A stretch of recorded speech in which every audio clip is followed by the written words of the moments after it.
Hey, what is going on, guys? Welcome back to the channel. My name is Hart for those of you guys that are new, and today I'll be breaking down this two-game NBA slate here on DraftKings for Thursday night. We got the semifinals of the in-season tournament here in Vegas. The Pacers versus the Bucks and the Pelicans versus the Lakers. If you guys haven't been watching in-season tournaments, I highly suggest that you do because it has been fantastic so far. It's just been a big success so far. These games have been highly competitive, super fun to watch. And I mean, the Pacers, who would have thought that they would be doing as well as they are? Having one of the best. I think they're still the best offense in the league right now with Halliburton. Fantastic. So I highly suggest you guys tune in. But I'll be breaking down both these games, talking through who I like, who I don't like, some values, how to get different, how going to be attacking this slate. Um, I don't think there's too much news here, as we can see. Yeah, really not much news for the slate tomorrow. We kind of know everything. LeBron's been questionable pretty much the past 2 weeks. I mean, we're back to last year with him and AD questionable on slate. Very annoying, but they should both be good to go. So no news that's really going to change anything too much. It really just comes down to ownership for me. So if you want to stay updated, check out my Patreon link down below. NBA price picks are back. Got hooked. So one of two tonight. Embiid hooked us on the blocks. Played 38 minutes. He averages 2 blocks in 36 minutes. So a little unfortunate there. So to go with his blocks or his points. I went with blocks. Screwed myself. But DeMar DeRozan hit his over points. So put those in a five pick slip as well. So solid night overall for me on those price pick plays. But yeah, I'll be adding five pick price pick plays to my NBA price pick package link down below. It also comes with the NBA cheat sheet write ups and my updated core plays. But hopping into tonight, recapping tonight. Solid night so far. We'll see if Reith can do anything here in the second half. And in the second half, as it looks like it's going to be the end of the first half here. But when with Fred Van Fleet, very frustrating there. He's just been very bad, I would say, in terms of his usual production.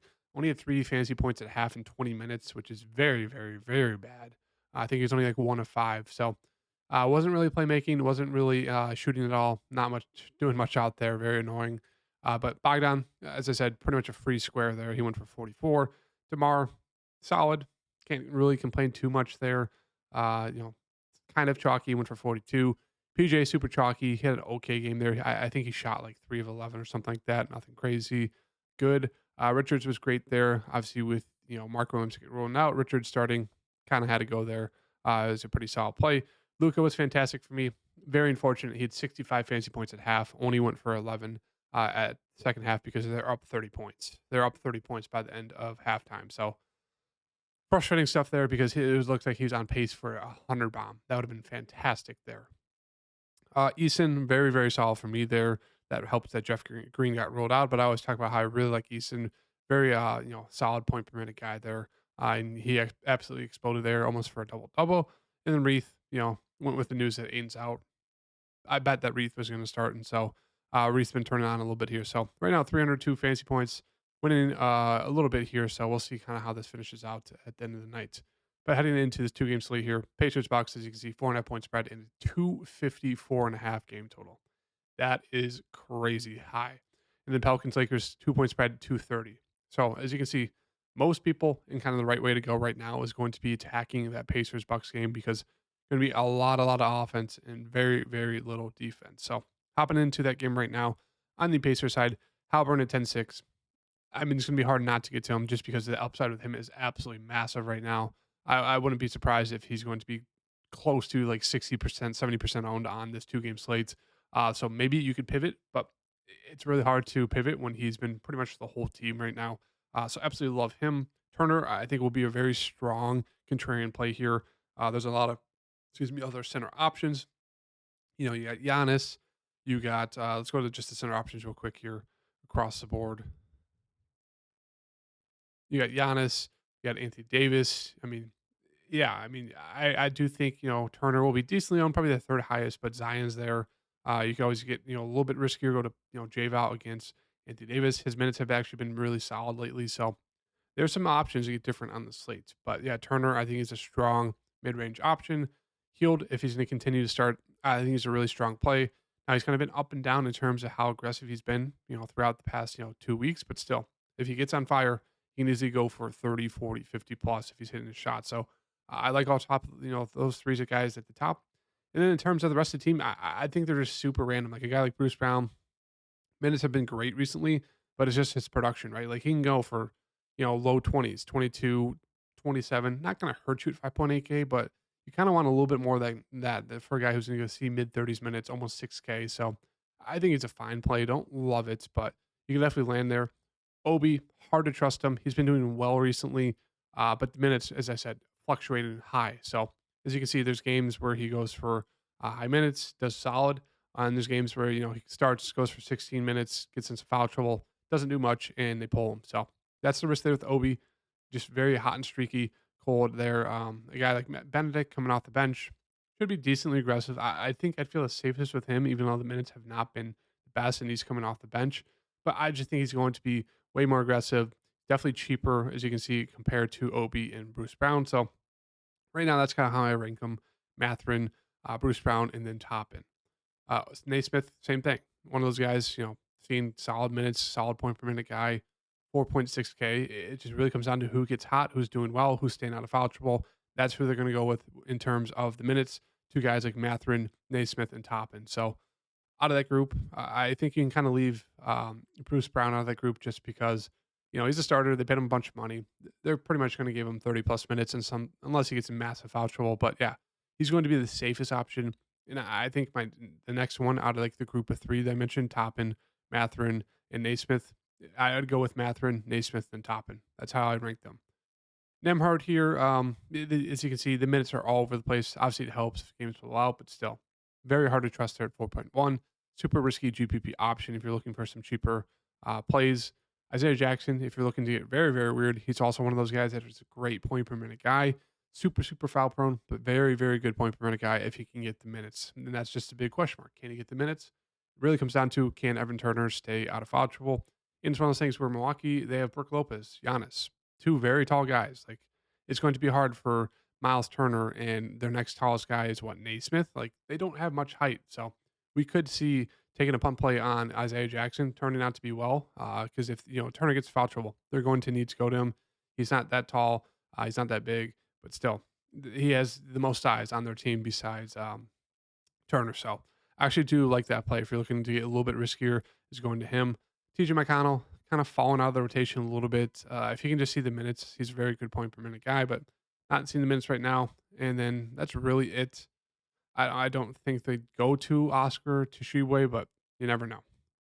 Milwaukee side here, obviously, Giannis looks fantastic at 11K. Dame, same thing. Absolutely think you need one of those two in your lineup if you want to target this game. It's really going to be Halliburton on the one side, and then either Dame or Giannis on this side.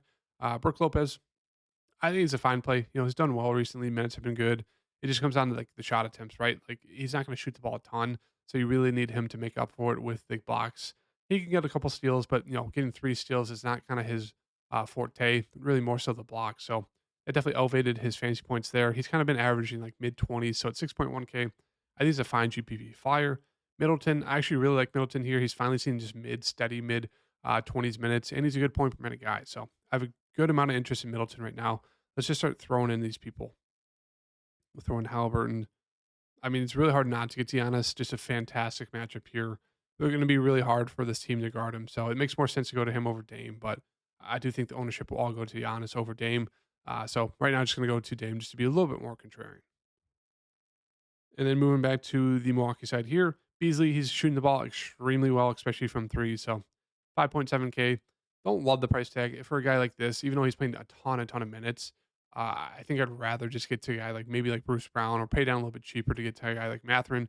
Pretty much has the same upside. Minutes are not the same comparing those guys. Beasley's is a lot safer, but still very, very score independent guy. So if he's not shooting the ball well, that's really going to screw you with that price tag. Bobby Portis, I think, is a great GPP play. Minutes kind of been stuck in the mid 20s.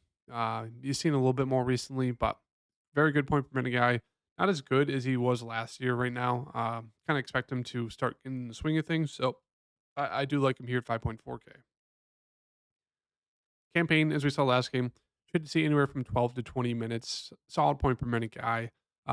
Decent value, 3.9. Beauchamp, same thing. Should see anywhere from 12 to 20 minutes. Decent point per minute guy. If he does hit his shots and gets a couple of steals. Otherwise, he's not going to shoot the ball a ton, as you can see. Really only going to shoot maybe 2 to 3 shots.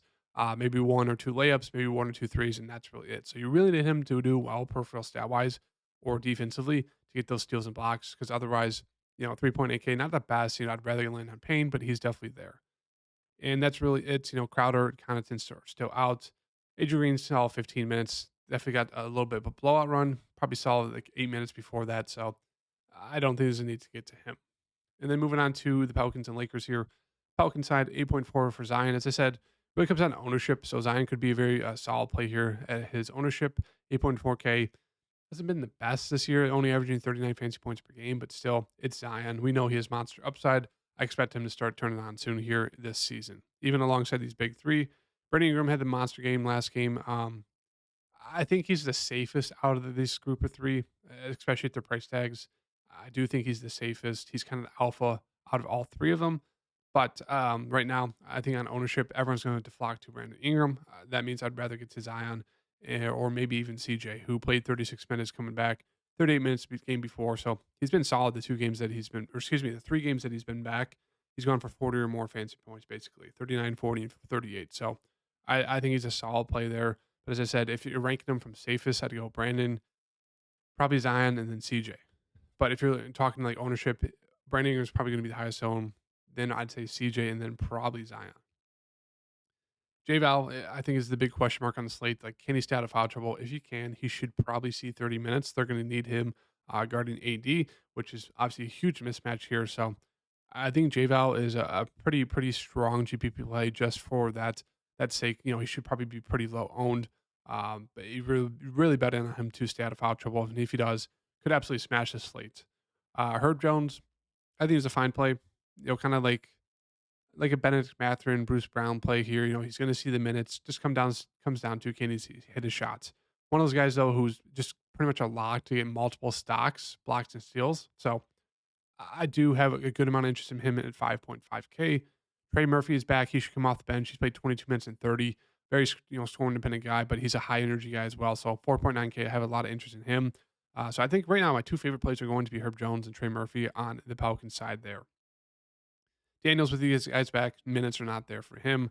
Jose Alvarado, kind of like a campaign play. I think he's a little bit safer than campaign just because he's better getting steals.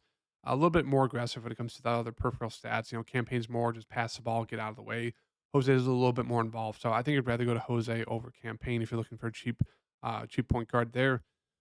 That's really it. Hawkins, minutes kind of over the place. Don't really trust him at 4.1. And then Najee, kind of like a Tari Eason, like if they see the minutes, they'll be very productive. So I do have a good amount of interest in him as a GPP play at 4,000, depending on his ownership. And then on to the Lakers here. LeBron and AD should be good to go. I think you're going to want to get to at least one of them. It's going to be one of those slates. I think the better route would be going more balanced, but I do think, getting risky by going 3 stars could definitely work out. You just need that value to hit. So I think one of the 2 you're going to need. I'd rather get to Anthony Davis, even though LeBron's been a little bit better, just because it's a fantastic matchup you're going up against J Val.